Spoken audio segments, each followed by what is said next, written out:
शुक्रवार का दिन माँ संतोषी का है। इस दिन माँ संतोषी की पूजा और व्रत करने से माँ संतोषी खुश रहती हैं। कहते हैं कि पूजा के साथ व्रत कथा पढ़ने से जिंदगी में कभी पैसों की कमी नहीं होती। एक गांव में एक बुढ़िया रहती थी। उसके 7 बेटे थे। 6 बेटे कमाते थे और एक बेटा निकम्मा था। बुढ़िया माँ 6 बेटों का झूठा 7वें बेटे को देती। 7वां बेटा एक दिन अपनी बीवी से बोला, देखो मेरी माँ मुझे कितना प्यार करती है। बीवी बोली, क्यों नहीं, सबका झूठा बचा हुआ तुम्हें खिलाती है। वह बोला, जब तक अपनी आंखों से न देखूं यकीन नहीं होगा। बीवी ने हंसकर कहा, देख लोगे तब तो मानोगे। कुछ दिन बाद एक बड़ा त्योहार आया। घर में 7 तरह का खाना और चूरमा के लड्डू बने। वह अपनी बीवी की बात चेक करने के लिए सर दर्द का बहाना बनाकर पतला कपड़ा सर पर ओढ़कर रसोई में जाकर सो गया और कपड़े में से सब देखता रहा। 6 भाई खाना खाने आए। उसने देखा माँ ने उनके लिए अच्छे अच्छे आसन बिछाए, 7 तरह का खाना परोसा और बहुत जोर देकर उन्हें खाना खिलाया। वह देखता रहा। 6 भाई खाना खाकर उठ गए। तब माँ ने उनकी थालियों में से लड्डुओं के टुकड़ों को इकट्ठा किया और एक लड्डू बनाया। जूठा साफ कर माँ ने उसे पुकारा, उठ बेटा उठ, तेरे भाइयों ने खाना खा लिया, तू भी उठकर खाना खा ले। उसने कहा, माँ मुझे खाना नहीं खाना है, मैं परदेस जा रहा हूँ। माँ ने कहा, कल जाना है तो आज ही जा। वह बोला, हाँ हाँ जा रहा हूँ। ये कहकर वह घर से निकल गया। जाते समय उसे अपनी बीवी की याद आई। वह गौशाला में कंडे थाप रही थी। वहां जाकर वह बोला, मेरे पास तो कुछ नहीं है, ये अंगूठी है, ले लो और अपनी कोई निशानी मुझे दे दो। वह बोली, मेरे पास क्या है, ये गोबर लगा हाथ है। यह कहकर बीवी ने उसकी पीठ पर गोबर लगे हाथ का निशान लगा दिया। वह चल दिया। चलते चलते दूर देश पहुंचा। वहां एक साहूकार की दुकान थी। वहां जाकर बोला, सेठ जी मुझे नौकरी पर रख लो। साहूकार को नौकर की बहुत जरूरत थी। साहूकार ने कहा, काम देखकर वेतन मिलेगी। उसने कहा, सेठ जी जैसा आप ठीक समझें। उसे साहूकार के यहाँ नौकरी मिल गई। वह वहां दिन रात काम करने लगा। कुछ दिनों में दुकान का लेन देन, हिसाब किताब, ग्राहकों को सामान बेचना, सारा काम करने लगा। साहूकार के 7-8 नौकर थे। वे सब जलने लगे, लेकिन उसने अपनी मेहनत, लगन और ईमानदारी से सभी को पीछे छोड़ दिया।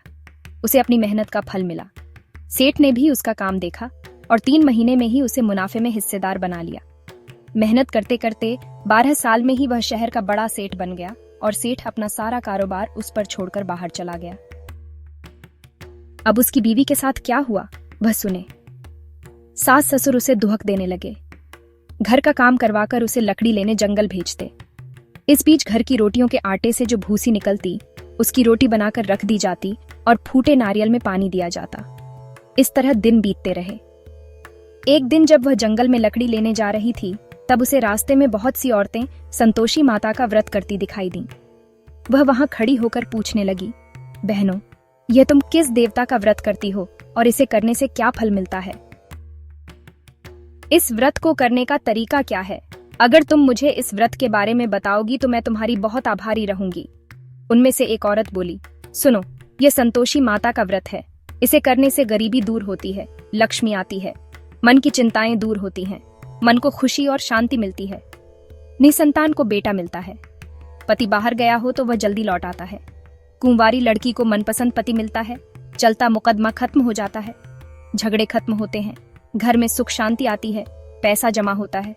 धन दौलत मिलती है और जो भी मनोकामना हो वह सब संतोषी माता की कृपा से पूरी हो जाती है। इसमें कोई शक नहीं। वह पूछने लगी, यह व्रत कैसे किया जाता है? यह भी बताओ तो बड़ी कृपा होगी। वह औरत कहने लगी, बिना किसी परेशानी के श्रद्धा और प्यार से जितना हो सके प्रसाद लेना। 5.25 पैसे से 5.25 आने तक और इससे भी ज्यादा अपनी शक्ति और भक्ति के अनुसार गुड़ और चना लेना। हर शुक्रवार को बिना कुछ खाए कथा कहना और सुनना। इसके बीच में कोई रुकावट नहीं आनी चाहिए। लगातार नियम से करना। अगर सुनने वाला कोई ना मिले तो घी का दिया जलाकर उसके आगे पानी का बर्तन रखकर कथा कहना, लेकिन नियम नहीं तोड़ना। जब तक काम पूरा ना हो जाए नियम से व्रत करना और काम पूरा हो जाने पर व्रत का उद्यापन करना। 3 महीने में माता पूरा फल देती हैं। अगर किसी के ग्रह खराब हैं तो भी माता 1 साल में उन्हें ठीक कर देती हैं। काम पूरा होने पर ही उद्यापन करना चाहिए, बीच में नहीं। उद्यापन में 2.5 सेर आटे का खाजा, इतनी ही खीर और चने का साग बनाना, 8 बच्चों को खाना खिलाना, जहां तक हो सके देवर जेठ भाई बंधु परिवार के लड़के लेना, अगर न मिले तो रिश्तेदारों और पड़ोसियों के लड़के बुलाना, उन्हें खाना खिलाकर जितना हो सके दक्षिणा देना, माता का नियम पूरा करना। ध्यान रखना उस दिन घर में कोई खट्टी चीज न खाए। यह सुनकर वह वहां से चल दी। रास्ते में लकड़ियों के गट्ठर को बेच दिया और उन पैसों से गुड़ चना लेकर माता के व्रत की तैयारी करके आगे बढ़ी। रास्ते में संतोषी माता के मंदिर में जाकर माता के चरणों में गिर पड़ी, प्रार्थना करने लगी। हे माँ, मैं गरीब हूँ, बहुत सीधी हूँ, व्रत के नियम कुछ नहीं जानती, मैं बहुत दुखी हूँ। हे माता, मेरा दुख दूर करो, मैं तुम्हारी शरण में हूँ। माता को दया आ गई। एक शुक्रवार बीता कि दूसरे शुक्रवार को ही उसके पति का खत आया और तीसरे शुक्रवार को उसका भेजा हुआ पैसा पहुंच गया। यह देखकर जेठानी मुंह बनाने लगी। इतने दिनों बाद इतना सा पैसा आया, इसमें क्या बड़ी बात है? बच्चे ताने मारने लगे। चाची के पास अब खत आने लगे, पैसे आने लगे, अब तो चाची की खातिर बढ़ेगी, अब तो चाची बुलाने से भी नहीं बोलेगी। बेचारी सीधी तरह से कहती, भैया खत आए, पैसे आए तो हम सबके लिए अच्छा है।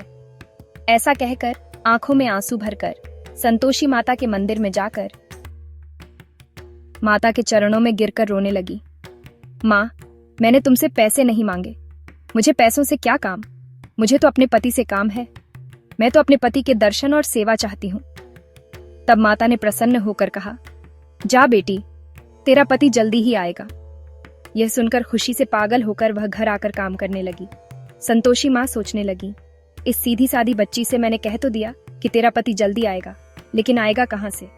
वह तो इसे सपने में भी याद नहीं करता, उसे इसकी याद दिलाने तो मुझे ही जाना पड़ेगा। संतोषी माता ने उस बुढ़िया के बेटे को सपने में समझाया, बेटा, तेरी पत्नी बहुत तकलीफ उठा रही है। वह बोला, हाँ माता, ये तो मुझे भी मालूम है, लेकिन क्या करूं, वहां कैसे जाऊं? परदेश की बात है, लेन देन का सारा हिसाब किताब है, कोई जाने का रास्ता नजर नहीं आता, आप ही कोई रास्ता दिखाएं कि वहां कैसे जाऊं। माँ कहने लगी, सुबह नहा धोकर संतोषी माता का नाम लेना, घी का दीपक जलाकर प्रणाम करना और दुकान पर जाकर बैठ जाना।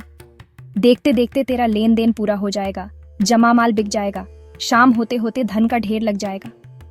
वह अगले दिन सुबह बहुत जल्दी उठा। उसने अपने दोस्तों और जान पहचान वालों को सपने में माता द्वारा कही गई बात बताई। वे सब उसकी बात सुनकर उसका मजाक उड़ाने लगे। वे कहने लगे कि क्या कभी सपने की बात भी सच होती है। एक बुजुर्ग आदमी बहुत समझदार था। वह बोला, देखो भाई, मेरी बात मानो, इस तरह सही या गलत कहने के बजाय देवता ने जैसा कहा है वैसा ही करो, तुम्हारा क्या जाता है। बुजुर्ग की बात मानकर नहा धोकर उसने संतोषी माता को प्रणाम किया, फिर घी का दीपक जलाकर दुकान पर जा बैठा। शाम तक धन का ढेर लग गया। वह हैरान हुआ, मन में संतोषी माता का नाम लेकर खुश होकर घर जाने के लिए गहने, कपड़े और सामान खरीदने लगा। सब काम निपटाकर अपने घर के लिए रवाना हुआ। उधर उसकी पत्नी जंगल में लकड़ी लेने गई। लौटते समय थक जाने के कारण संतोषी माता के मंदिर पर आराम करने बैठ गई। यह तो उसका रोज का रुकने का ठिकाना था।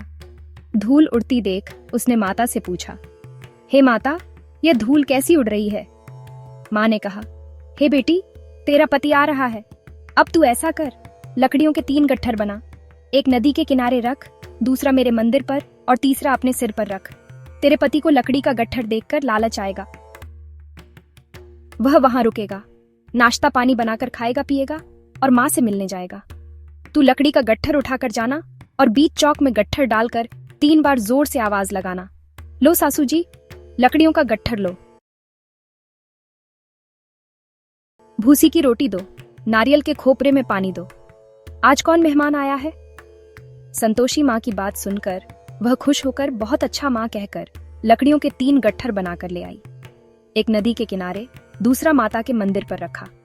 इतने में ही मुसाफिर वहां आ पहुंचा। सूखी लकड़ी देखकर उसका मन हुआ कि यहीं आराम कर ले और खाना बनाकर खा पीकर गांव चले। इस प्रकार भोजन कर विश्राम कर वह अपने गांव में आ गया। उसी समय बहू सिर पर लकड़ी का गड्ढा लिए आई। उसने गड्ढा को आंगन में डाल जोर से 3 आवाजें दी, लो सासू जी, लकड़ी का गड्ढा लो, भूसी की रोटी दो, नारियल के खोपर में पानी दो, आज कौन मेहमान आया है? यह सुनकर सास ने अपने दिए हुए कष्टों को भुलाने के लिए कहा, बहू, तू ऐसा क्यों कहती है? तेरा मालिक ही तो आया है। बैठ, मीठा भात खाकर कपड़े गहने पहन। पत्नी की आवाज सुनकर उसका स्वामी बाहर आया और उसके हाथ में पहनी अंगूठी देख व्याकुल हो गया। उसने माँ से पूछा, माँ, यह कौन है? माँ बोली, बेटे तेरी पत्नी है। आज 12 वर्ष हो गए हैं। जब से तू गया है तब से सारे गांव में जानवर की तरह भटकती फिरती है। कामकाज कुछ करती नहीं, 4 समय आकर खा जाती है। अब मुझे देखकर भूसी की रोटी और नारियल के खापरे में पानी मांगती है। वह बोला, माँ, मैंने इसे भी देखा है और तुम्हें भी। मुझे दूसरे घर की चाबी दो, मैं उसमें रहूंगा। ठीक है बेटा, जैसी तेरी मर्जी, कहकर माँ ने चाबी का गुच्छा बेटे के सामने रख दिया। उसने दूसरे घर को खोलकर सारा सामान जमाया। एक ही दिन में वहां राजा के महल जैसा ठाट बाट बन गया। अब क्या था, वह सुख भोगने लगी। अगला शुक्रवार उसने पति से कहा, मुझे संतोषी माँ के व्रत का उद्यापन करना है। पति बोला, बहुत अच्छा, खुशी से कर लो। वह उद्यापन की तैयारी करने लगी। जेठ के लड़कों को भोजन के लिए कहने गई, उन्होंने मंजूर किया, परंतु पीछे से जेठानी ने अपने बच्चों को सिखलाया, देखो रे, भोजन के समय सब लोग खटाई मांगना, जिससे उसका उद्यापन पूरा ना हो। लड़के भोजन करने आए, खीर पेट भरकर खाई, परंतु बात याद आते ही कहने लगे, हमें कुछ खटाई खाने को दो, खीर खाना हमें भाता नहीं, देखकर अरुचि होती है।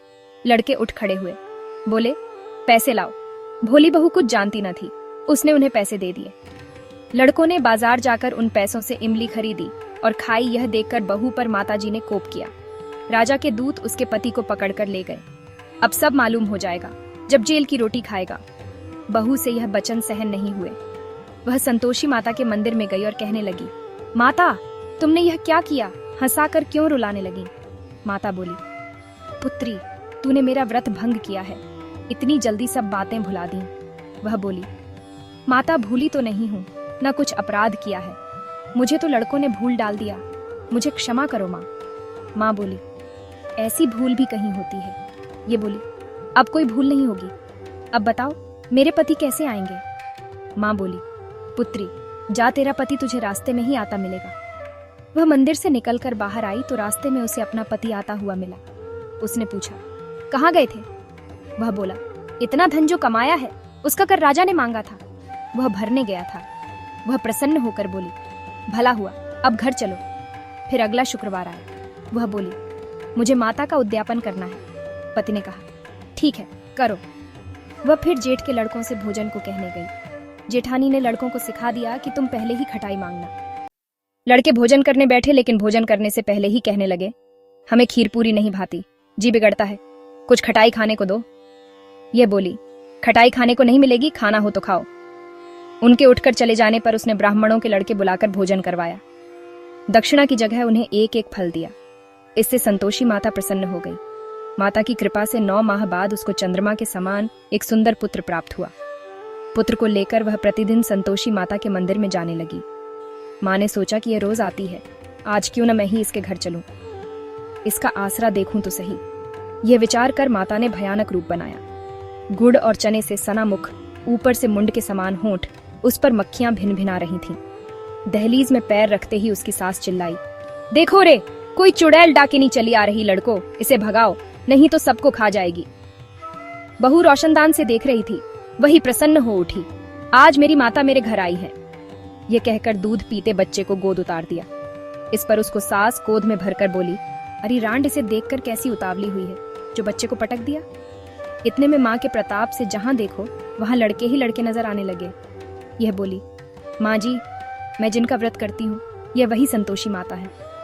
इतना कह उसने झट से घर के सारे किवाड़ खोल दिए। सबने माता के चरण पकड़ लिए और विनती कर कहने लगे, हे माता, हम मूर्ख हैं, अज्ञानी हैं, तुम्हारे व्रत की विधि हम नहीं जानते, तुम्हारा व्रत भंग कर हमने बड़ा अपराध किया है। हे माता, आप हमारे अपराधों को क्षमा करो। इस प्रकार बार बार कहने पर संतोषी माता प्रसन्न हुई। इसके बाद उसकी सास कहने लगी, हे संतोषी माता, आपने बहू को जैसा फल दिया वैसा सबको देना। जो यह कथा सुने या पढ़े उसका मनोरथ पूर्ण हो। संतोष स्वरूपा कृपालु माता की यह दिव्य कथा यहीं पूर्ण होती है। जो भी भक्त निष्ठा से यह व्रत करता है और कथा को श्रद्धापूर्वक सुनता है, उस पर माँ अपनी अपार कृपा बरसाती है और जीवन को सुख, समृद्धि और शांति से भर देती है। बोलो जय संतोषी माता की। अगर माँ संतोषी की यह कथा आपके हृदय को स्पर्श कर गई हो तो कृपया वीडियो को लाइक करें, अपने प्रियजनों के साथ साझा करें और अपने मन की बात कमेंट में ज़रूर लिखें। आपकी एक प्रतिक्रिया हमें अगली कथा लाने की प्रेरणा देती है।